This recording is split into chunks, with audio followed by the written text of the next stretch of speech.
ევროკავშირის გაფართოების კრიტიკულ ანგარიშს საქართველოს შესახებ საგანგებო ბრიფინგით გამოეხმაურა 10-მდე ყოფილი დიპლომატი. განცხადებაში, რომელიც ყოფილმა ელჩმა გიგი გიგიაძემ წაიკითხა, ნათქვამია, რომ ევროკომისიის ანგარიშში ასახული ვითარება ქართული ოცნების მიერ სახელმწიფოს მიტაცებამ განაპირობა. განცხადების ავტორები ივანიშვილის ხელისუფლებას საქართველოს ევროპული ინტეგრაციის მიზანმიმართულ საბოტაჟში, საქართველოს კონსტიტუციის განზრახ უგულებელყოფასა და ეროვნული ინტერესების ღალატში ადანაშაულებენ. პარტია ქართული ოცნების მიერ საქართველოს სახელმწიფო ინსტიტუტების მიტაცების შედეგად დაწყებული შეუქცევადი დემოკრატიული უკუსვლის ფონზე საქართველოს სწრაფად სცილდება ევროპას, დასავლურ ცივილიზაციას და კარგავს სრულად უნიკალურ ერთჯერად შესაძლებლობას გახდეს ევროკავშირის წევრი ქვეყანა სულ რამდენიმე წელიწადში.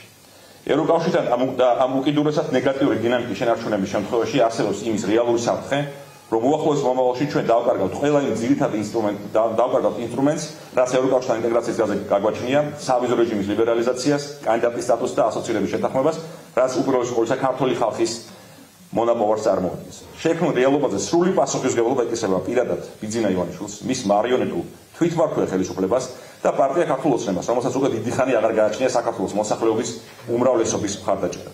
მიუხედავად ყველაფრისა, ევროკავშირი და საქართველოს ევროპელი პარტნიორები ცალსახად მხარს უჭერენ ქართულ ხალხს და ჩვენი ერის ევროპულ არჩევანს. მათთვის, ისევე როგორც ჩვენი ქვეყნის თითოეული მოქალაქისთვის, სრულად ნათელია, რომ საქართველოს ევროპის გარდა სხვა ალტერნატივა პრინციპულად არ გააჩნია. რომ საქართველოს აუცილებლად უნდა დაიბრუნოს საკუთარი ადგილი ევროპის კონტინენტზე და რომ ევროპული კავშირის პროექტი, ერთიანი ევროპული ოჯახის იდეა, ვერასდროს იქნება სრულყოფილი საქართველოს გარეშე.